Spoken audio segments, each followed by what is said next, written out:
Robert B. Holman Jr. and Moreh Shawn Appleton. And This this is Hebrews in Exile. Exile. How you doing, bro? I'm good. I'm revved up like a funny car. You sure you good? Yeah, I think I am good. I Okay. think I'm good. I'm ready. I think. What about yourself? You good? Caught you off guard with that, huh? No, I'm good. Okay.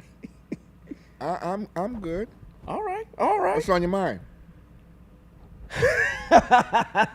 Lots of stuff. You know what's on my mind? The fact of the matter is we are getting ready to enter into the seventh month of the year, which earmarks a bunch of festivals and moedims, a time upon which we are, as Hebrews, we need to reflect and remember the things that the Most High YHWH has done for our people and for us here in exile and our ancestors. The things that have been ordained in text as being perpetual, generation after generation, that shall never fade away, being able to remember those particular times. So it's a month of preparation, of renewing. We have this big one coming up called Yom Kippur, where we get a kind of somewhat of a reset in the sight of the Most High. So that's what's kind of on my mind, is preparing for that. So right now, in the nation of Hebrew Israel, we have entered into what is referred to as the high set-apart days. Yes. And this particular month, which on the Hebrew calendar happens to be the seventh month. Seventh month, yeah. And this is one of the things that I don't think people understand, is they don't understand how the Father's calendar works. Yeah. So you're hearing me say that this is the seventh month when on your Gregorian calendar, it's the ninth month. Right. Which is interesting, because if one does a study on the Gregorian calendar even tells you it's the seventh month. Considering when you look at the names of the months, consider that the fact that the Roman months are at the latter part of the year, where you have September, which is the prefix in there is meaning 7, October meaning 8, November 9, and December meaning 10. If you count backwards, 10 months, that will bring you back to the month of the Gregorian calendar month of March, where the year of Aviv, where the year begins, which is in the month of Aviv, which is springtime. So there's some interesting things that are even within the Gregorian calendar that lead us back to truth about the Most High's calendar. This is very important because there are things that have to be done in their correct time. Yeah. And one of the things that happened to our ancestors in captivity was that they lost track of their seasons and their times. Yeah. And in honoring what the Most High has given to us to honor. But for those who are listening to this podcast this evening, I want to take you to the place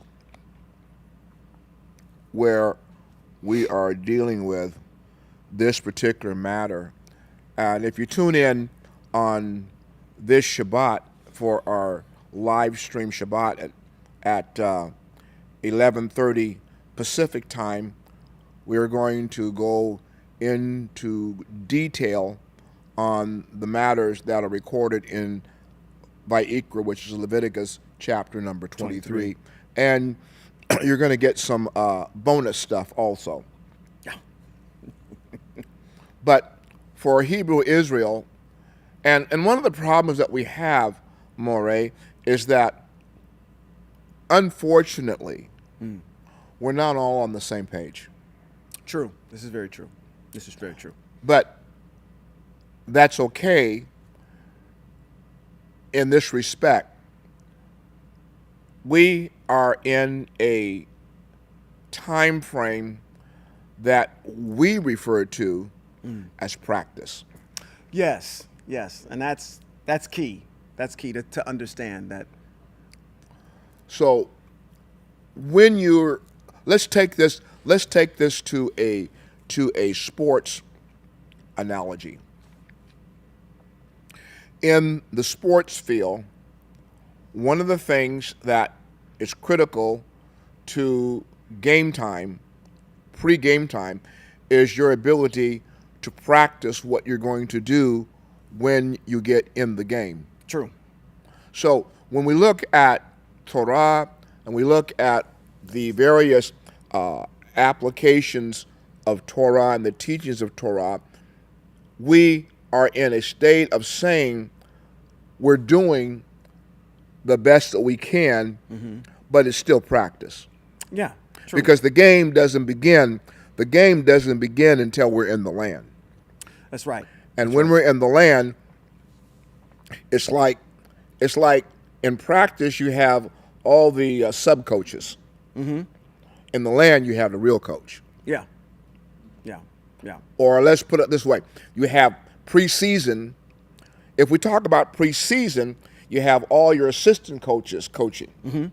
But when it comes time for the real game to play, then the real coaches show up. Which in the land, we'll be having the real teachers of Torah breaking things down for us and helping us to understand the things that we thought Right. we knew in this exile. Right. And part of that is understanding that even though in practice we do run plays, even though we might be scrimmaging amongst ourselves, Yeah. we're not going up against the real team. So we have to understand that even though when we look at the mitzvot in their specificity, saying that there's a specific place, there's a specific time, Right. there's a specific group of individuals that have to carry out certain aspects of the right. So we can go ahead and say that particular portion of it is reserved for the land for game day, but we still have the opportunity to remember and to go over and to do the things that we can do while we're in exile, i.e., when we get to Yom Kippur, we practice the advent of fasting during that particular time. There's other things that have to be done on that particular day, but what we can do in exile, we do to honor that day. And again,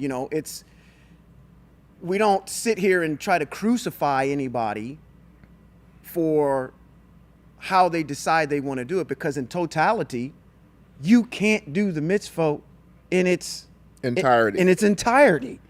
So having dissension between groups of individuals in the Hebraic community is kind of a futile issue. It's an issue of futility, trying to discuss these particular matters. We can discuss the things that are specific, but at the same time, we also have to understand that we can't do it in its totality.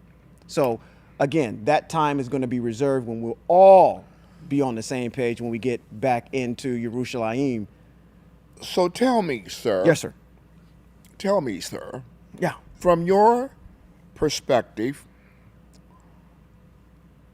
what's so important about this season?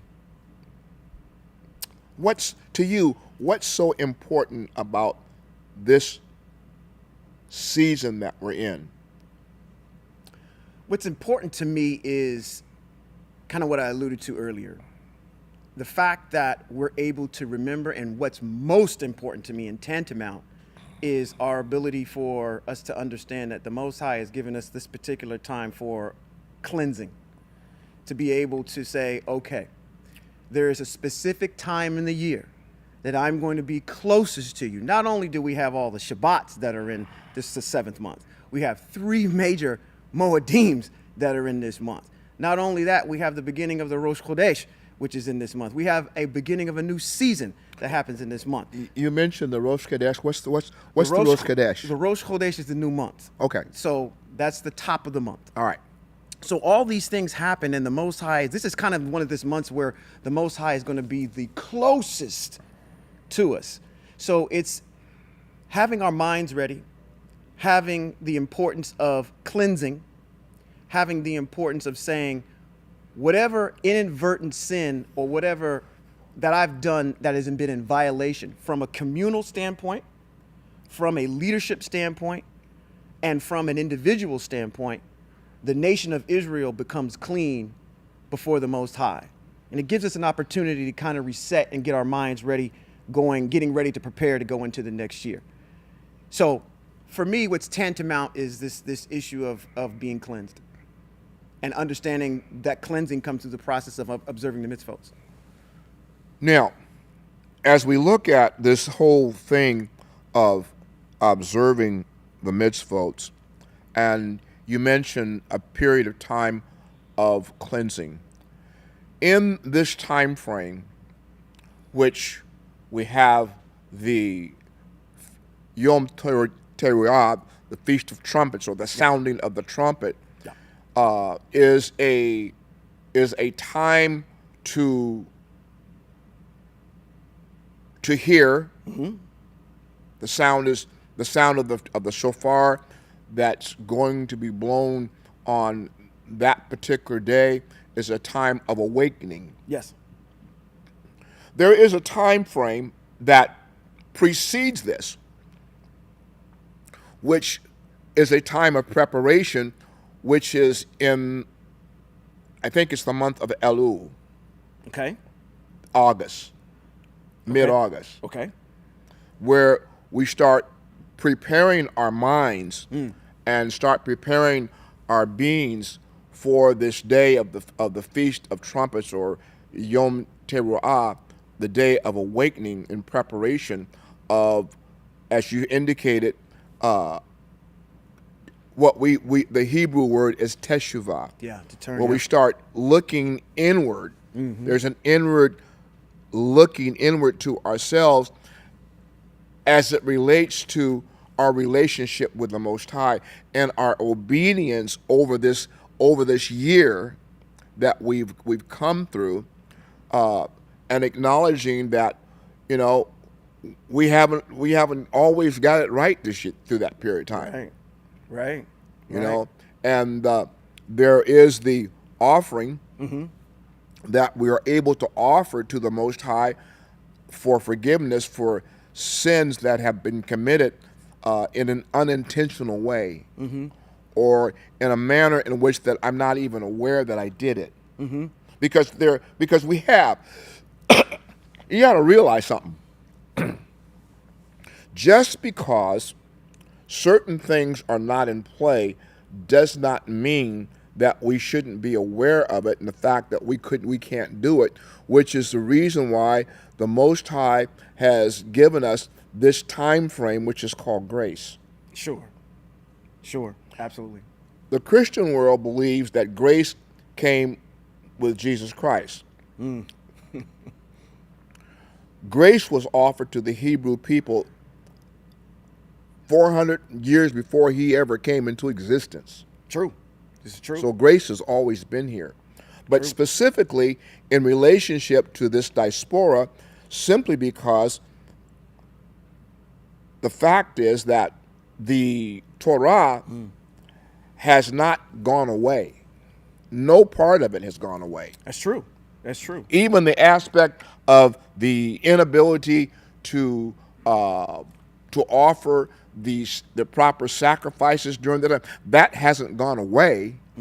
It's just that we cannot do it in this exile, and because we can't do it in this exile, the Most High has shown us and given us grace. Yeah, absolutely. You know, as you speak there, you said something about Christianity. What's interesting about this particular time as well is the fact that I have the cognitive ability to understand that as I read through Yom Kippur, which is in this month as it's coming up, and you read what actually has to happen with the issue of the Kohen Hagadol goes into the holies of holies, and he has to do certain things as a part of that liturgy, and he has to do them to a T. Yep. And the Most High has designated a way for his people to be cleansed of their sins through the advent of the scapegoat. There's an individual, you put your hands on the scapegoat. There's two goats that are brought. One gets taken out, bears the sins of Hebrew Israel, and it's taken off. So you say that, and my mind went to the fact of saying, wow, look at how the disparity between how the Most High is designated for his nation and his land and his people to be cleansed through this particular advent of Yom Kippur, which is the removing of sin, versus how you get over to Christianity and you put it on this human sacrifice that happens to happen. It's just the disparity between the two is just. While we're talking about Yom Kippur, for those of you who don't know what Yom Kippur is, it's the Day of Atonement. Yeah.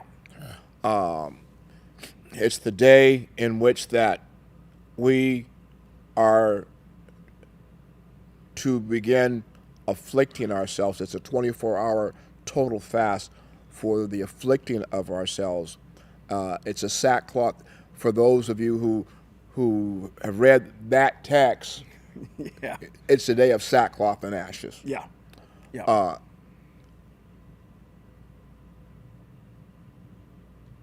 It's important for us in our minds to go through the Feast of Trumpets, the Day of Awakening.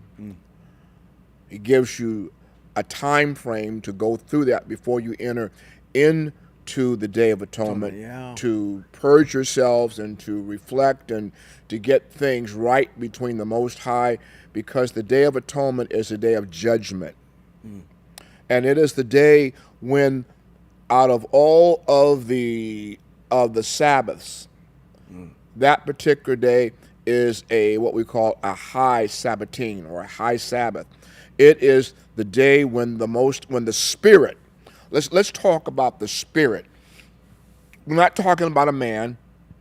We're talking about the Spirit of the Most High is closest and nigh to the nation of Hebrew Israel. And it is their time to reflect and cleanse themselves of their transgressions. Now, when we talk about cleanse ourselves from the transgressions that we have to cleanse ourselves from are those that are numbered or enumerated within the framework of Torah. Agreed. But if you don't know what those are, then you're frankly just going through an emotion without understanding. Right. Right. And that's the reason why, here we talk about the mitzvot so much, and we teach about the mitzvot so much. And in that book, give me that book right there. In this book that we produce called Torah for Hebrews, in Exile, it enumerates the various mitzvot that are critical for us to be able to do in this exile. So we know what they are. Yeah. But now one of the things that's critical for understanding is that the Most High asks us to do something with those. He asked us to write them on our heart. Yeah. Now, for those people who are reading that text across the street, they don't have a clue what they're talking about, if they ever use that text at all. I want you to write these On your heart. Now, I've said this before. Where is that at? That you can't write something on your heart, and you can't meditate upon something that you don't know. And, you talk about being sick and tired of things. I'm sick and tired of people trying to use our text as a springboard for things that they don't even know what they're talking about, nor do they know how it even works.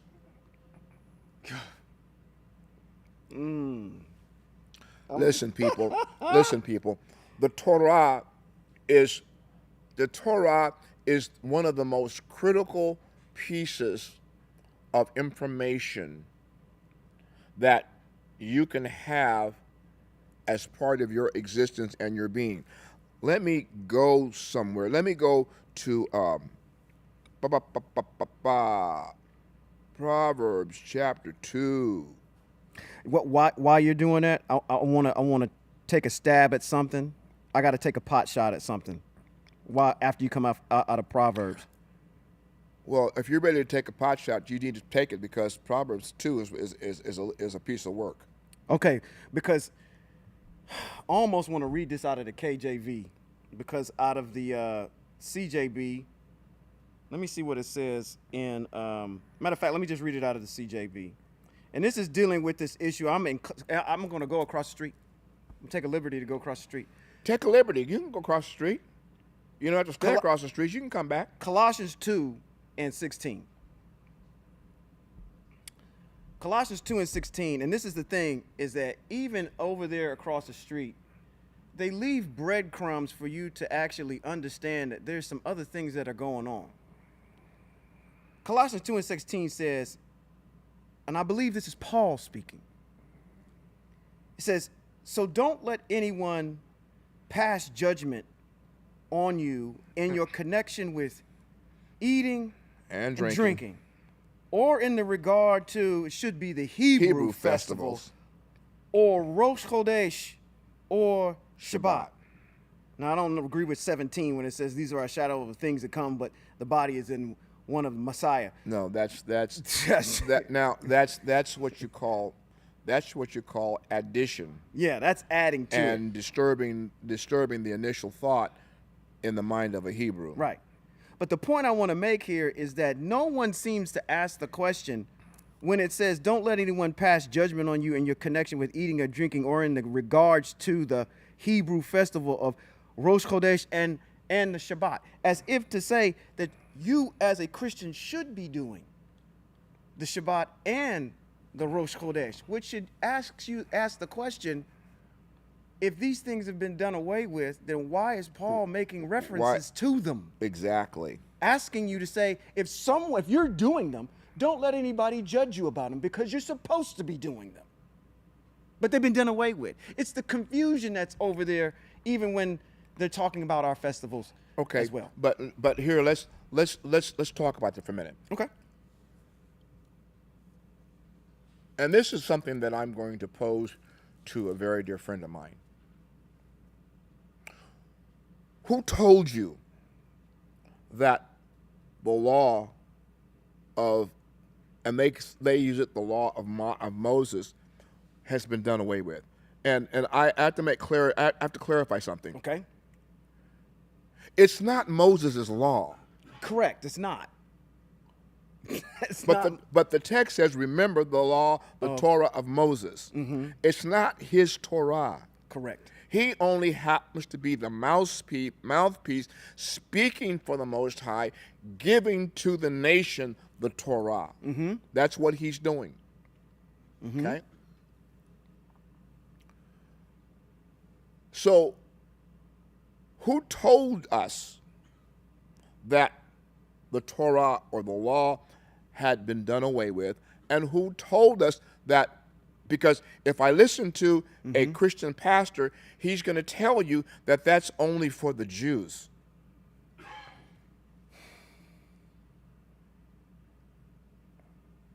Okay. Now, and my next question is, who told you that? Yeah, because that's somewhat confusing. But you see, as we talk about these festivals that are written in text, and as you read Colossians, and as you recognize in that document across the street, they have cut and pasted a whole lot of our narratives into their text. True. Very true. As if they're trying to persuade Hebrew people and Gentile people that, oh, it's all one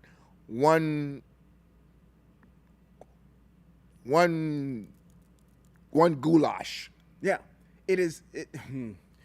It's a literally work. And I want to suck you Hebrew people in, but I also, when I'm sucking you Hebrew people in to this diabolical doctrine here, I also want to make sure that you people of the nation understand that this is for you.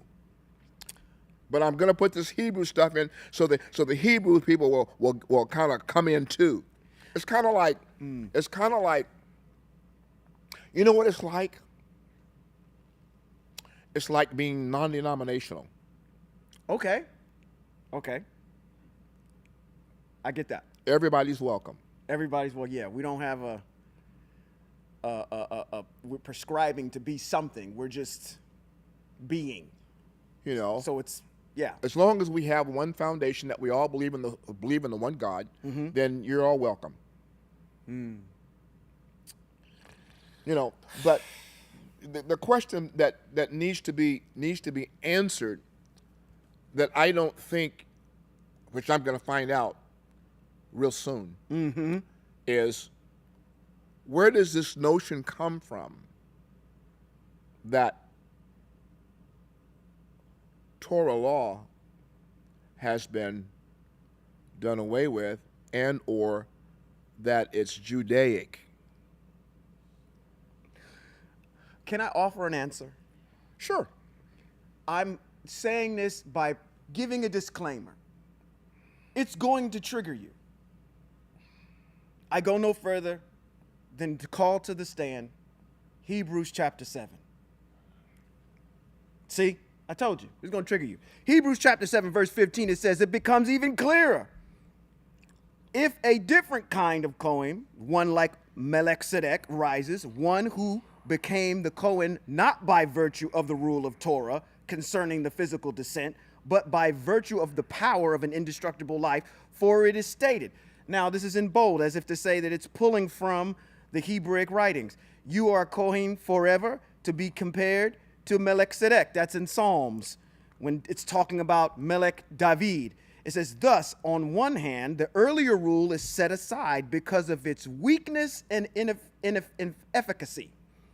For the Torah did not bring anything to the goal.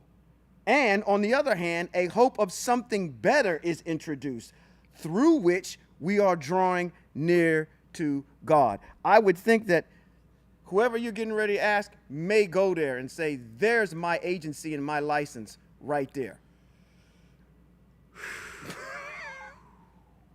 Now don't be triggered. So what you're telling me is what the set-apart spirit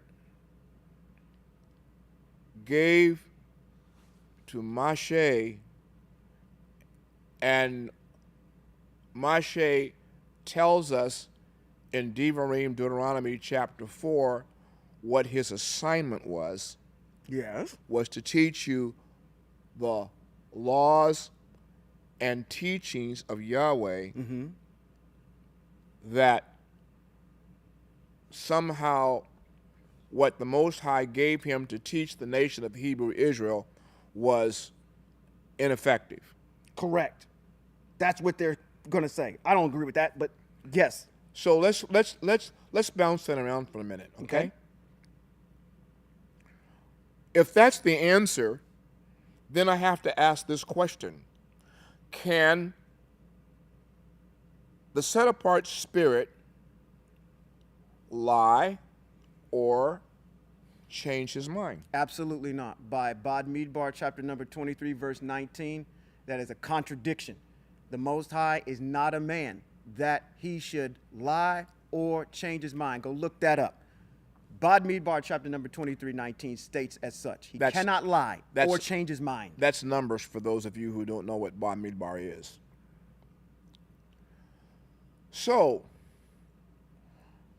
I personally, and I don't care what side of the page you're on or what side of the book you're on, I would be offended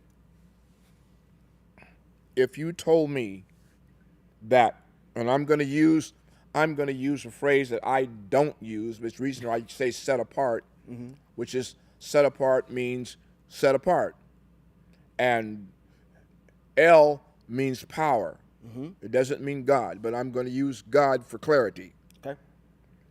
So you're telling me that according to Hebrews chapter 7, God failed. I don't even want to part my mouth to even affirm none of that. If that's what Hebrews is, if it's telling me that what he gave to Moshe was ineffective and not profitable, then you're telling me that God gave to the nation of Hebrew Israel and Moshe, the greatest prophet of all, he gave him something to teach the nation that was a failure. That's what you're telling me. That's by logic, you're 100%. So now, if God failed there, now I'm questioning God because where else did he fail? That's correct. But you're going to stand up and then you're going to sing a song, there is no failure in God. Well, you just told me in the Hebrews that there was. That's correct.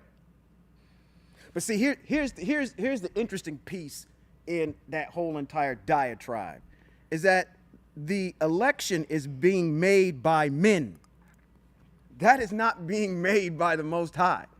It's saying we have elected to make this individual our Kohanim Hagadol, which is our high priest. This is our elections by men, not by the Most High. Now we have to go somewhere else with that discussion. What men? Correct. Yeah. What men? Were they Hebrew men? Of course not. What men did it? Yeah, what men did it? What men did it? What men wrote that? So Do you think, we need to go to the authors of... well, do we know who the author of Hebrews is? I don't know who the author of Hebrews is. I mean, it doesn't have an author. I don't think we has one. But if we're going to place blame, then we have to place blame on who's canonizing Oh, absolutely. this particular text and presenting it to you as if it's true. As if it was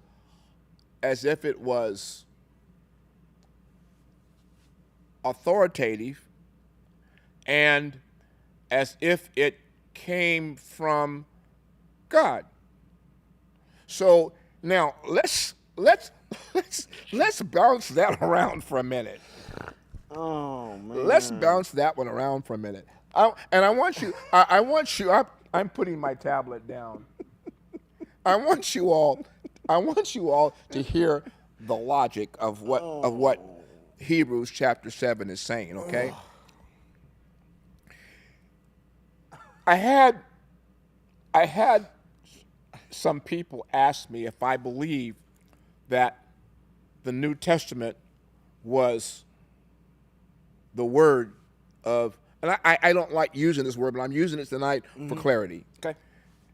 If the New Testament was the word of God. Now, I'm going to take Hebrews 7 and I'm going to deal with it from a logical perspective.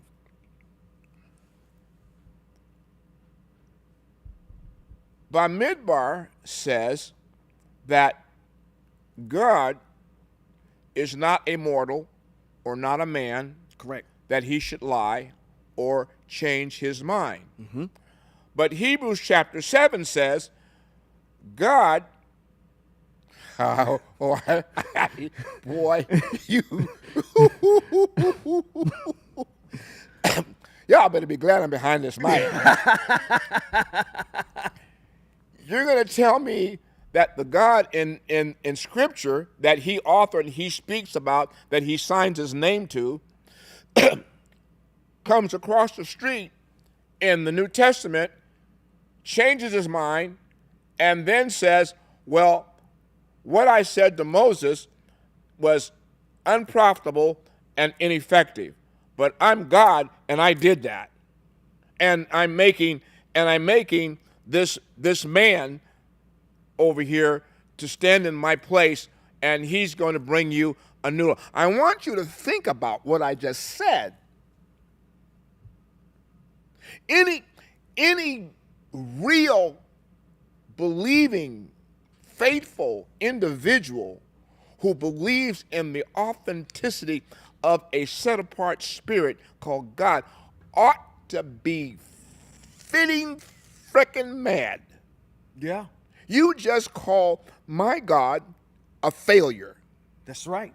But it's written in your own text That's right. that you read every day, That's right. that you preach out of every Sunday. Mm-hmm.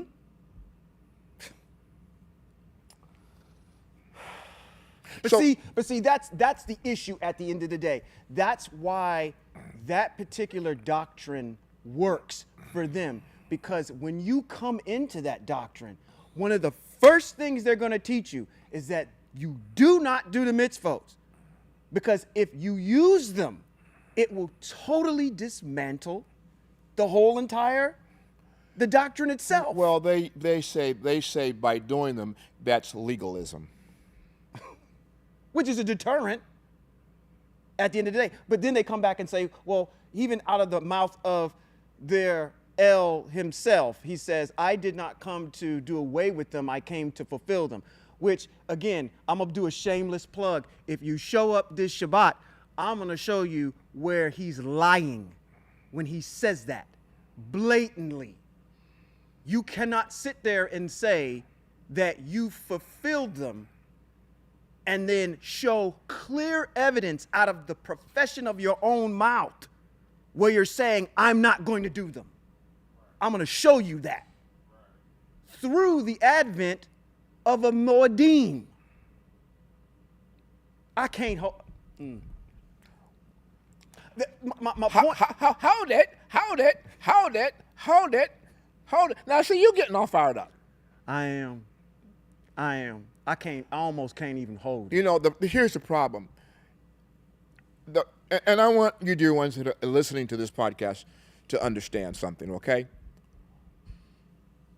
We speak not from a base of an opinion. We speak from the base of taking two documents and placing them side by side and verifying the authenticity of them in comparison. Right. And if it fails the litmus test, Right. then it's a failure. Right. Right. The New Testament is a complete failure. And in a podcast that we talked about once before, I told Hebrew Israel why that document is even there. Yeah.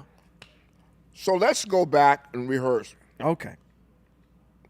Let's go back to, you know where I'm going. Yeah. Deuteronomy chapter 13. Got to go there. Yeah. You said, well, you guys repeated that before. Well, yeah, and I'm going to repeat it again because we have to, man.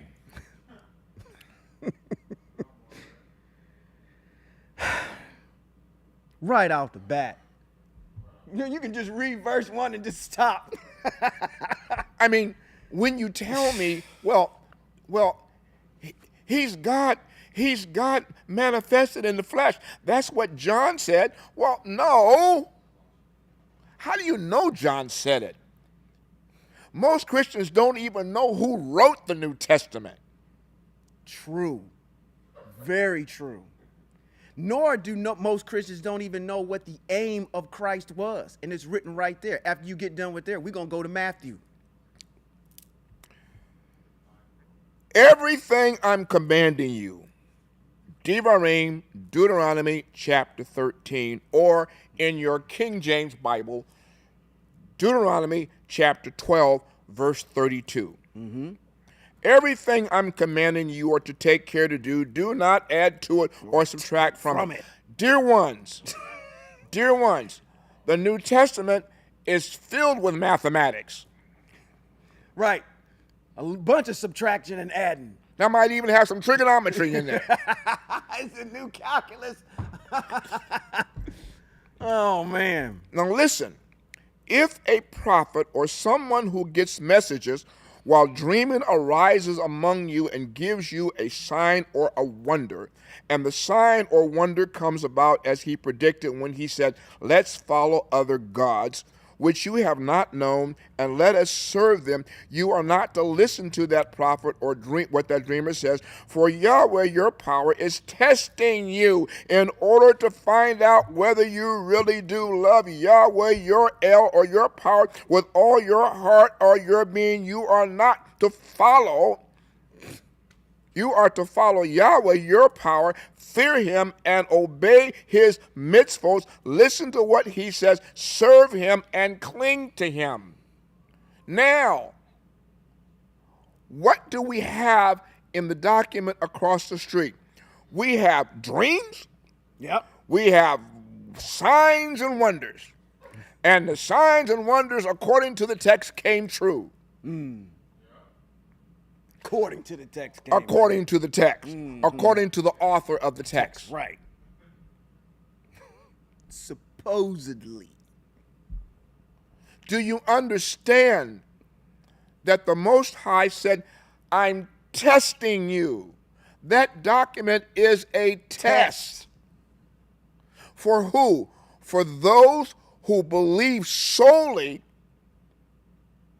that I am El. Beside me, there is no other. Listen, if you will take the time to just start reading in Isaiah chapter 40, 41, 42, 43, and 45, I don't know how many times he tells you, I am the first. I am the last. Beside me, there is no other power. Who is like me? Who do you compare to me? So how can you go across the street and say that that God has given him a name and that's above his name and created him in a different? It's in, where is it? It's in Philippians, isn't it? Oh my goodness. Oh my goodness. Oh my goodness. Listen to the logic of what's being said. Yeah. It does not make any sense. It's Philippians. In Philippians, I think it is. God has raised him up and given him. Oh my God. Now see, you got me all worked up. See? It's in Philippians. Philippians 2. Where is it? Philippians 2. Let me get it. No, that ain't it. 2 and 9. Can we go 2 and 9? Let's see if that's it or not. I got it here. Philippians 2 and 9. Let's try that. Let's try Philippians 2 and 9. Let's see what we got. Oh, from the highest place. Yep. Well, if you even go up even further, therefore, El raised him up to the highest place and gave him a name above every name. Where are you reading? Philippians 2, verse 9. You can even go back up to 8. Matter of fact, there's a whole entire thing starting in 5 in context. Yeah. This is what I want. This is what I want. This is what I want. This is what I want. Look, let your attitude toward one another, verse 5, be governed by your being in union with Messiah Yeshua. Though he was in the form of God, he did not regard equality with you. Now, let's listen to the logic. Come on now. Listen to the logic. Though he was in the form of God. Listen, how can a man be in the form of a spirit? Yahweh, El, the power, the creator of all things, is a spirit. So how can a man be in his form. He did not regard equality. Well, no, thank God he didn't do that. Right. Something to be possessed by force. On the contrary, he emptied himself in that he took the form of a slave by becoming like a human being. Why would the opulent spirit, who has created all things, who has proven himself to everything, need to lower himself to the level of a slave and be a human being? Please, somebody answer me that question. Can I stop you here for a second? I need to interject this. And real when quick. he appeared as a human being, he humbled himself still more by becoming obedient unto death. The spirit doesn't die, but you're in the form of the spirit. Now you're talking about dying. The spirit doesn't die. Obedient even unto death. See, I want you to read, listen, dear ones, I want you to read that text with a logical mind and ask yourself, put it side by side with the opulent spirit who has created all things, who says in Isaiah, there was no alien God with me when I created these things. I did it by myself. I created the heavens and the earth all by myself. Take this and set it by the one who said, I created all things, the heavens and the earth and everything, and tell me how this human being can measure up to what is being written here in this God-forsaken text called Philippians. Can I tell you something nerdy? It says right in there, it says, on the contrary, he emptied himself in that he took on the form of a slave by becoming like human beings are. What's interesting, when you do the study on, if you're doing any study in the Hebraic mitzvot, I've always wondered why when this character named Judas was given 30 shekels of silver for snitching on Christ. Why was he given 30 shekels of silver? I don't know. Because in the Hebrew mitzvot, that is the price of a slave, is 30 shekels of silver. Oh. So when you apply the mitzvot, you understand why our ancestors gave him 30 shekels of silver, because he gave him the price of a slave. Well, you better teach that. It's like, why would you do 30 shekels of? But listen, I want to go over here to Matthew chapter 1, because most Christians don't even understand what his purpose even was. And even if you read that logically, you can understand. Well, let's just go to it. Matthew chapter 1. Verse. Let's jump on down to, let's go to verse 21. Let's go to 21. Let's start there.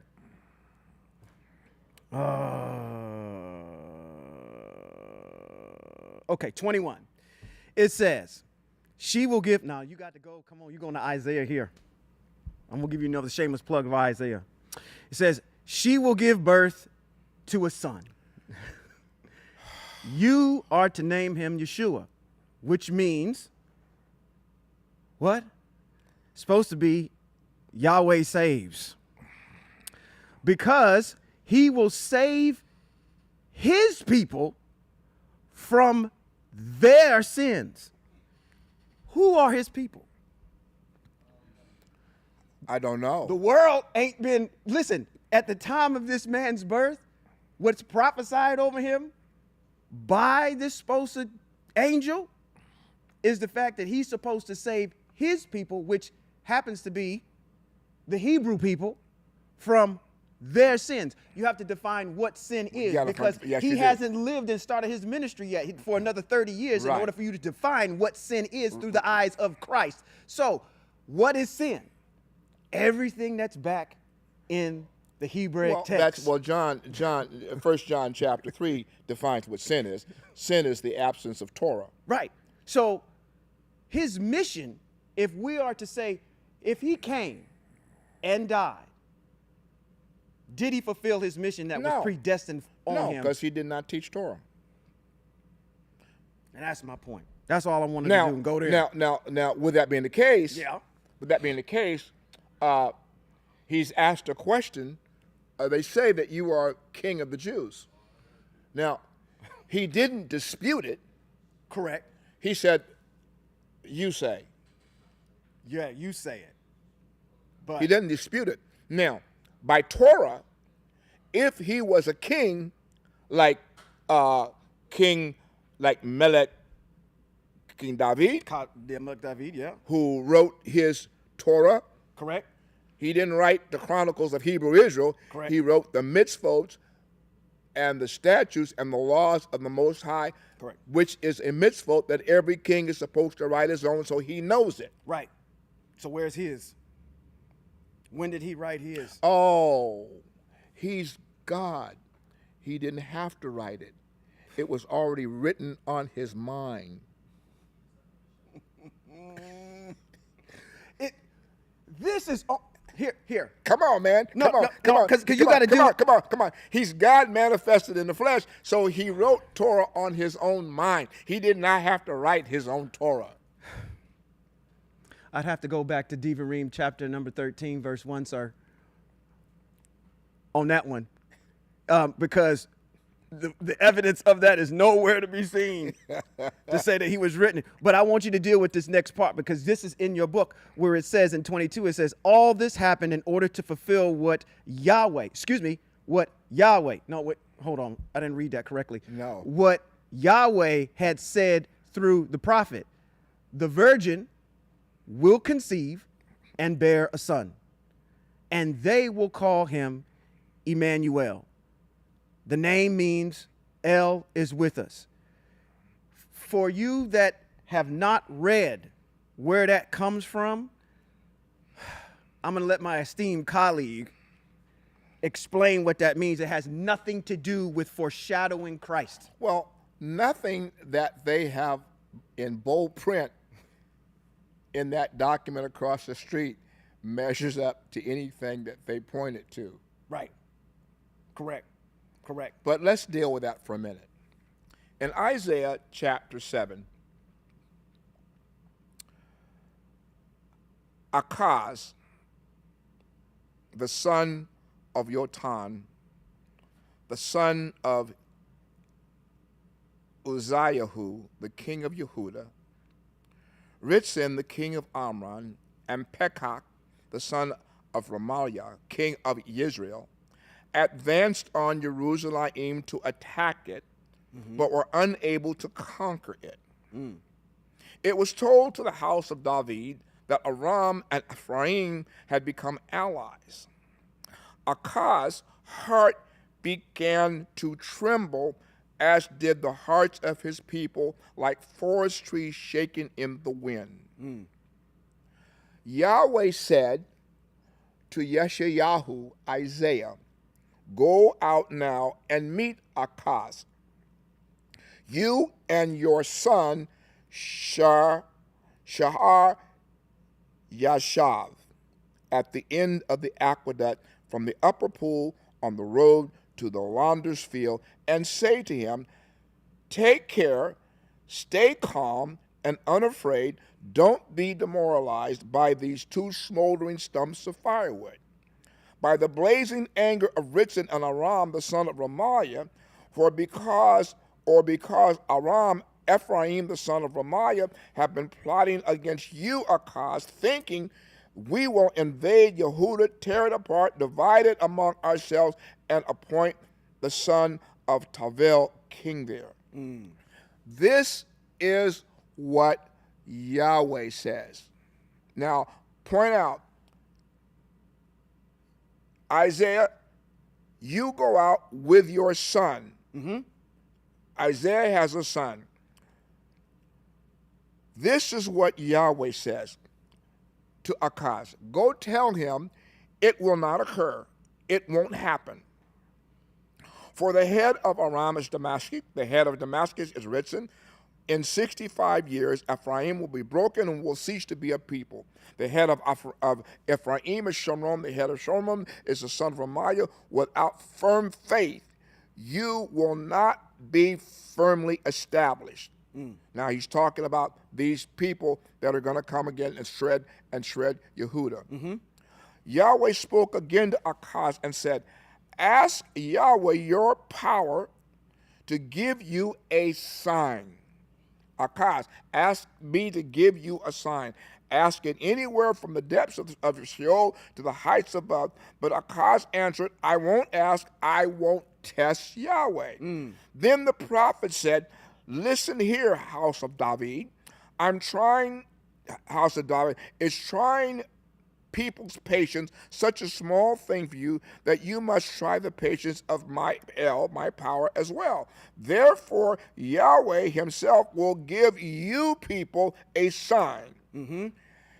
A young woman will become pregnant, bear a son, and name him Emmanuel. El is with us. By the time he knows enough to refuse evil and chooses good, he will have to eat curdled milk and honey, yes, before the child grows up. My point, I'm going to stop it there because the text is telling you that, first of all, it's not a virgin. Right. It's a young woman. It's a young woman. And without going any further, that's 7. Let's go down to chapter number 8. So simply put, what we have is a coalition of nations and tribes coming to attack Yehuda. The prophet is sent to give word to the king of Yehuda. This is not going to happen. He asks him for a sign, and the sign is going to be the birth of this particular child. That it's not going to happen where you guys are going to get destroyed, where Yehuda is going to get destroyed. That's what that text in 7 is talking about. Yes.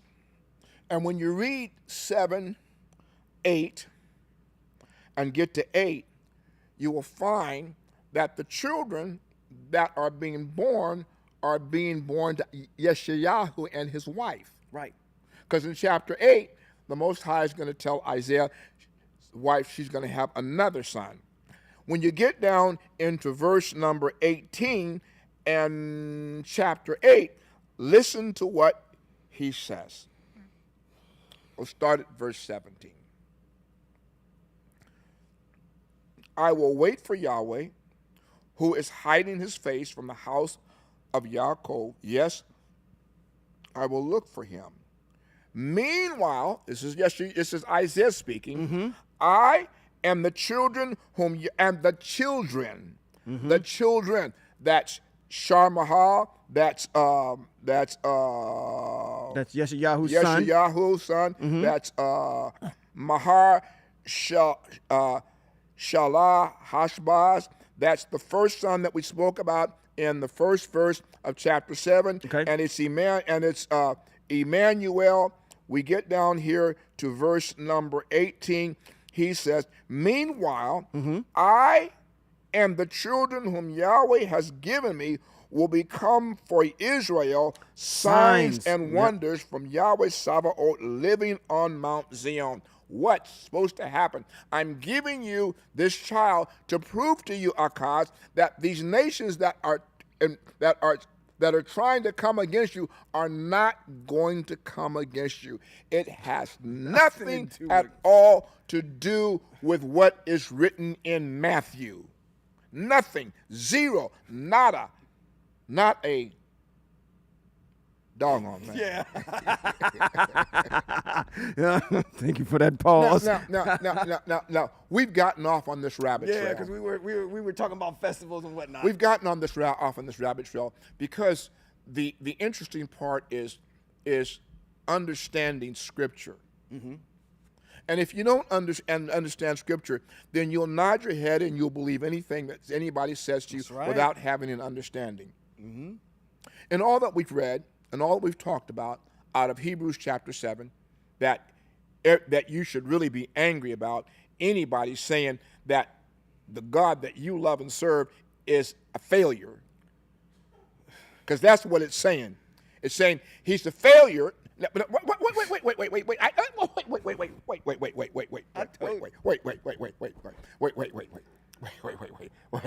Wait.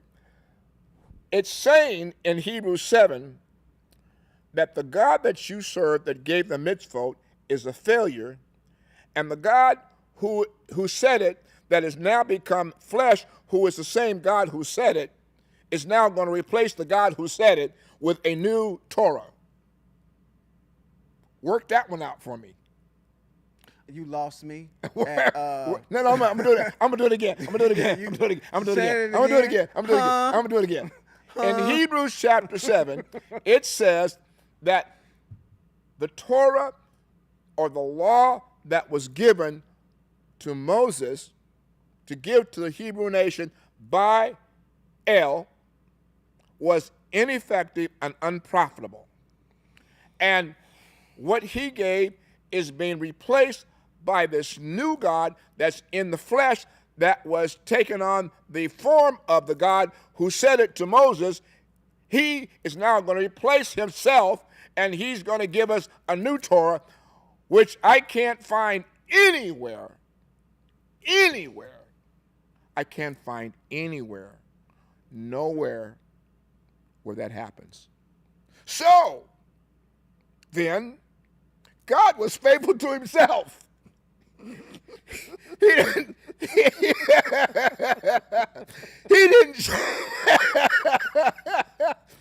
He didn't change a doggone thing. Didn't do nothing. And then told John, Right. and then told John, with John 3. and It's just a circle of, and then told John in 1 John chapter 3, he told him, and everyone, well, let's just read what, let's start from the top, because this is a comic book. See what love the Father, now the Father is Yahweh, the opulent Spirit, has lavished on us in letting us be called his children. For that is what we are. The reason the world does not know us is that it does not know him. Well, you doggone sure don't know him. right. Dear friends, we are God's children now, and it has not yet been made clear what we will become. Yes, it has. Yes, it has. Yes, it has. Okay. We're going back to the land, That's right. and we're going to be his people. He's going to be our Elohim. The language is going to be one, and the Torah is going to be taught. So Right. we know what we're going to be. But we do not know but we do know that when he appears, we will be like him. Period. Because we will see him as he really is. Really? See who is. You're gonna see the opulent Spirit as he really is. Really? No, you're not. He told Moshe, I'm a spirit. Nobody has seen me at any time. Right. And everyone who has this hope in him continues purifying himself, since Yahweh, or El, is pure. Now he's going to give you a definition of what's been ineffective, unprofitable, and done away with. Everyone who keeps sinning is violating the Torah, or the law. Indeed, sin is a violation of the Torah. Now, I'm trying to figure out, what is it? Is it ineffective? Is it unprofitable? Or is it sin that's been? I'm confused. Oh my God. I am confused by the text. I'm lost already. Are you all hearing this? I'm not making this up. I'm reading it out of here. And I'm reading it from a Hebraic mind. This is not an opinion. Yeah, you got two blatant contradictory This texts. is not an opinion, y'all. And then you want to ask me if the New Testament is the word of the Creator. The Creator cannot lie. He cannot change his mind. And he doesn't speak in terminology that contradicts itself. All of this that I've read is all contradictory stuff that does not map back to the Hebrew scriptures, which which happens to be said, and I'm going to close with this All right. because I've had enough. Can't Yeah, take no 'cause more. I'm fried too. Can't take no more. 1 Timothy, is it in 1 Timothy? What chapter in 1 What they say on Timothy? Key All and Peele? scripture. Timothy? All scripture. Where Is it? Yah breathed Yeah, and what for word learning is and it? instruction? Is that What in- is it? Huh? Yeah, that's what I want. Okay. 2 Timothy 3:16. Thank you. 2 Timothy 3. Oh, there it is. 16. Yep. So now we're going to come and tell you that all scripture is breathed, power breathed by the Holy set apart Spirit, and is valuable teaching the truth, convicting of sin, correcting faults, and training in right living. Thus anyone who belongs to the set apart Spirit, may be fully equipped for every good work. Now, if that's true, but y'all don't know what the Spirit has said that's going to give you this correction. Right.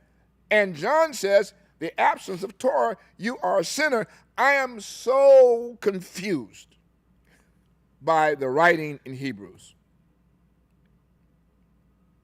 Because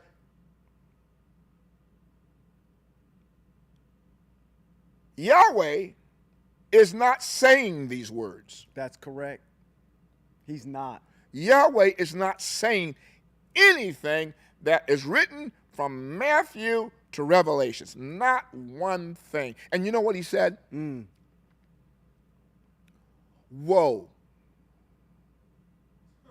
Woe to anyone who have said that I have said and I have not. Mm-hmm.